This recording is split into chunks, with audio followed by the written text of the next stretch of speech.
My story. Wow. I was raised in a entrepreneurial family. My mom owned salons and my dad was a builder developer. We actually grew up in a donut shop. These were back in the days before they had Dunkin' Donuts or Starbucks or anything like that. I grew up in these businesses and that was our whole life was entertaining people, doing, my dad called it PR, everything from meeting new people to building the business to, Shelly, you got to go clean the bathroom now, or we need to have you run up to the bank. I was doing everything from the time I was like 12. It just kind of evolved and it kind of was in my blood to do all that. And when I was in high school, I decided that I wanted to do hair. So I went to beauty school and got my license to do hair. And I started doing hair and I went, I'm bored. This isn't what I really want to do. Hey, Dad, I think I need to go to college. He said, I'm not going to send you to college because who knows what you will do when you go to college. Why? What do you want to do? And I said, I think I want to open up my own business. I want to open up a tanning salon because back in the 80s, now I'm dating myself a little bit, tanning salons were going up on every corner. And my dad was building a big plaza and he would have some retail space available.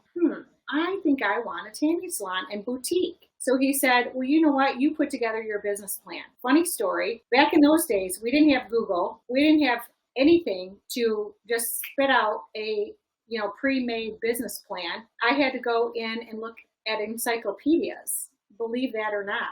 They didn't have any answers, nothing. So I went to all of the tanning salons around, which were further out from where we lived. And I looked at the industry magazines and I started calling and researching and stuff like that. So I put together what I thought was a business plan. Mind you, I'm 19 years old. And my dad says, I want you to go up to the bank and I want you to ask for that money. I'm thinking I need $30,000. He said, okay, go up there and ask for it. I'm like, oh my God. Okay. I went in my mom's closet. I got one of her cool leather suits with my blue pumps, and I went into the bank. Little did I know my dad called ahead of time to tell the banker that I was coming and to make me go through all the steps. So I go in and I made all the things happen. I ended up getting my bank account, getting my loan. At the end of the day, I'm 19 years old. I ended up with my first business. I had my license to do hair. I was doing hair. I was running my business. My mom worked for me. I met people. So I built it out. I created systems. I created checkout, the POS system, everything, which I had not gone to college for or anything. I just kind of figured it out with really good systems from what my mom and dad had shown me all those years. I had that and I built a really successful hair business behind the chair. I was like kind of a natural and I loved it. And the word of gab, and even though I wasn't really good at doing hair, I ended up having a lot of clients. And hey, Dad, I'm making way more money doing hair than I am at that business. What am I going to do now? He says, well, I think it's time for us to shut the doors. What? You're going to shut my doors? Well, you're going on to bigger and better things. So this is part of the progression of business. You got it as far as you can. Now we sell it. So I learned how to sell my first business. What ended up happening through that is I built a hair business to supply my clientele to my tanning salon and vice versa. So I had people that I would see in the morning while they tanned and I'd see them in the afternoon when I do their hair. I learned the art of making friends. We call that networking or collaboration. What do we want to call that? And I built it really organically through that. Then years go by, I ended up going with a big salon. I ended up being approached by Redken and L'Oreal to be a Redken educator. And I tested out some hair colors, and that led me to a speaking career that I didn't know I wanted. I always thought that I could be a rock star, but I really couldn't sing. I was an okay dancer. But when I got into Redken and they put a microphone on me, a headset on me, and I was able to get on stage and start doing the art of hair, I was like, yay, I'm the rock star. This is what I want to do. So I became a Redken educator and traveled around the country, did hair, had a successful business, did hair, helped grow a salon. And then it came another progression where I said, okay, I think it's time for me to open up my own salon. Something I always want to do. I want to be the boss. I want to grow people. I want to grow a team. I want to do what I'm supposed to do. I ended up opening up a salon, and I had that for 14 years. There's lots of many stories involved in that, and a lot of things that are like, oh my gosh, That is totally a God thing that just happened. And I had this salon for 14 years. I had 2 salons. During that time, I employed like 20 some people. A lot of them became speakers and educators along the way, their journeys. I like to say I helped grow a lot of people into the career that they always wanted. So it was a lot of fun. I ended up starting a coaching company with a partner, and we traveled around the United States trying to teach them how to build their business with the clients they already had. And I think what I brought to it is that old way, old fashioned, or back in the day, creative way to full circle think a possibility. So full circle thinking is kind of something that I kind of think I've invented it. I always find somebody else came up with it, but I like my version the best. But a full circle thinking means like when you go in and you see an opportunity, like when I was doing hair and I opened up a tanning salon, how can I build? I was building both of them. So I'm going to make sure that my hair clients go to my tanning salon and my tanning salon clients go to my hair salon and get their hair done by me. And to this day, I have people that I still talk to that I met when I opened up that tanning salon. As a matter of fact, a guy just came today and gave us a quote on our driveway, and I used to cut his hair back in those days. He was a tanner, and I cut his hair in a great mullet. He's still wearing a mullet, though. Anyways, that was kind of the start of my full circle thinking, building systems, creating relationships, and having a good foundation of where you're going. When I opened up my salon, I knew I was going to pass it on. So I wanted to have shareholders because I was going to teach them how to be entrepreneurs. And then I was going to get rid of my salon and help my baby entrepreneurs take over for me. And then I was going to go off and do something else. That was always the plan from the day one that I got my small business loan to open up my business. And when I did that, it was really kind of fun because, I had 2 shareholders that were really doing some really great things. We were breaking records. We were top 200 fastest growing salons in America. I was still an educator, so I was teaching not hair skills, I was teaching business skills. So it was really, really fun. I met a ton of really great people. Then what ended up happening is we opened up our salon right before 9/11. And then we started breaking records. We're doing all these great things. Boom, boom, boom. Everything's going great. And I'm traveling, an award-winning team. I have a dream team that I always wanted. And then we had the crash happen here in the U.S. It was 2008, 2009, around that time. All kinds of things were hitting the fan. Nobody even knew what was going on. It was a struggle to get through that. We did it. We got through it. I lost half my team. My 2 baby entrepreneurs freaked out, couldn't handle their lives, their families on what we were doing. They weren't prepared to be the owner to give it all and, eat ramen noodles or what have you, whatever the heck I had to eat to make sure everybody else got paid. And I understand. So I gave them some money to get out and get on their own again. And I had to restart, where my dad said, it's time to cut your losses, cut it, get done, be done. I quit my travel business, my coaching business, because things got difficult. I was raising a family. I was raising my son. It was just total chaos. I learned a ton through that. And I was able to get through a lot of it because of where I came from with all of those creative thinking,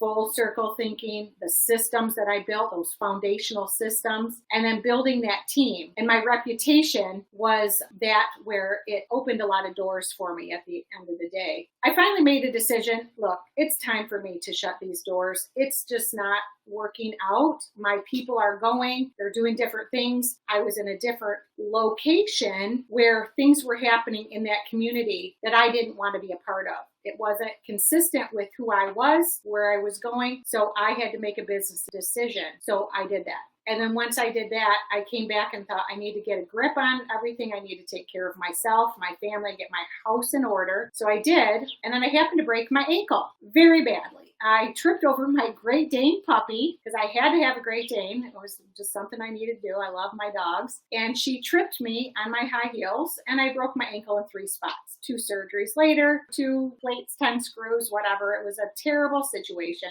Needless to say, it really was a time where, I think it was time to take a deep breath. What is it you're supposed to be here to do? So I just kind of was just being. I was just being a mom. I was being a wife. I was being a person that was just going to figure it out. And during that time, of course, you still got the entrepreneurial self in there going, oh, let me out. I need to do something. And my dad said, why don't you sell real estate? I've wanted you to sell real estate forever. And I said, Dad, that's so dumb.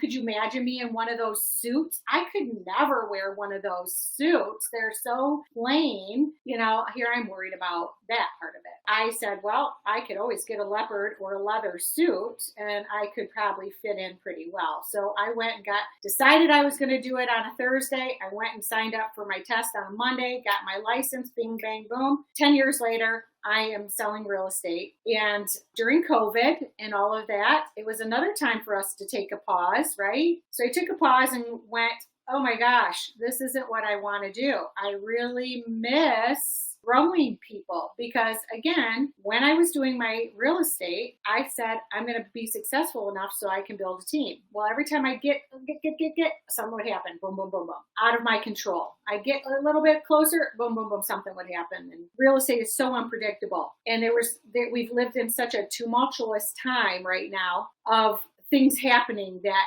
are out of your control. And I thought, oh my gosh. So funny thing is, as I kept creating content along the way of things I learned or whatever, and thought someday I'm going to have that online business that I've always wanted. Because back in the day, when I had my coaching business, I was raising my son and thought this got to be a better way than me to get on the airplane and travel away from my son. My mom was the first one to see my son take his first steps. I did not, because I was on stage somewhere and thought, this is BS. I should be able to do this online. Somehow there's got to be a way. I tried back in the day. I had a Wild Wednesday seminar show. I started doing some of the things, but the industry wasn't ready for us yet. That we didn't have YouTube, we didn't have Facebook, we didn't have all the social media stuff. So then what ended up happening is, I had somebody call me that I worked with, and he knew all of the techie stuff I was getting into because I was really tapping into social media, and I wasn't somebody that would cold call or door knock. I hated that.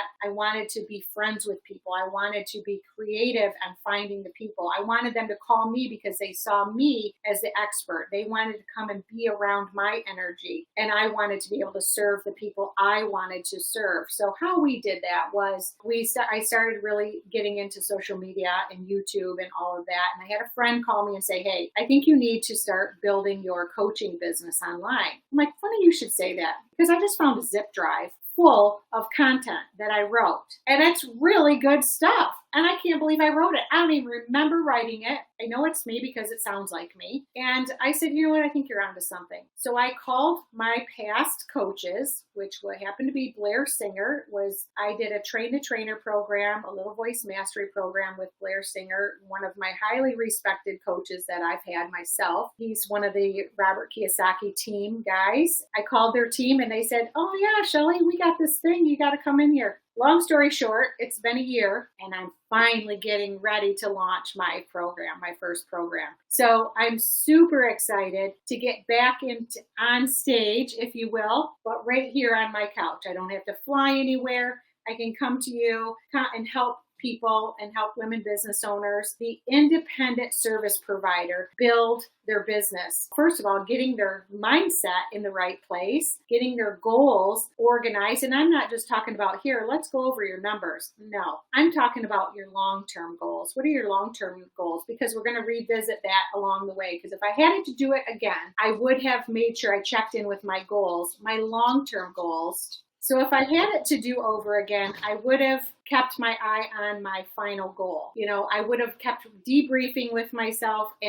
But when you're young, you don't think that. You don't think about those kind of things. You just go, I'm going to grind it. And I got one success after this success. I got some challenges here. I'm going to bust through these and I'm going to shift and bob and weave and whatever you got to do. Well, in my coaching, I want to make sure their mindset is right. I want to make sure that their goals are in line. And doesn't mean that they're in stone. It just means that we're going to keep checking in with them as we set the foundation. So we're going to set your systems. We're going to set up your sales and your creative marketing. We're going to talk about full circle thinking. We're going to talk about all the ways that you can either network, you can build a team of raving fans.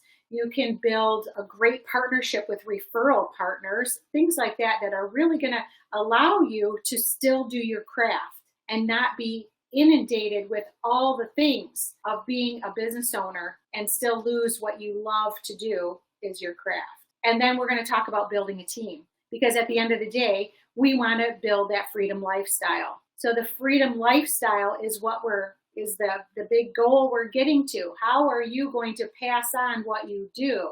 So long term, like remember when I said, I'm going to open up the salon with the end in mind, like over the course of 10 years, somewhere down the line, I'm going to give this opportunity to my baby entrepreneurs, and then I'm going to go off and do something else. Same thing. Get your business to where it's sellable. Build that dream team. Create your freedom lifestyle for yourself. Now that takes a long, long time. And that's a long, process. And no matter where you are, where you stop and start, it just depends on you. You can jump in anytime and get what you need from this and go back and revisit. But the last thing that I ever want you to do is burn out and not love what you do. And so that kind of brings me to today. So I'm on a mission to help entrepreneurs, solo entrepreneurs that are service providers, build their dream team so that they can live their dream lifestyle and create consistent income and ultimately pass it on to the next person and get their business sellable.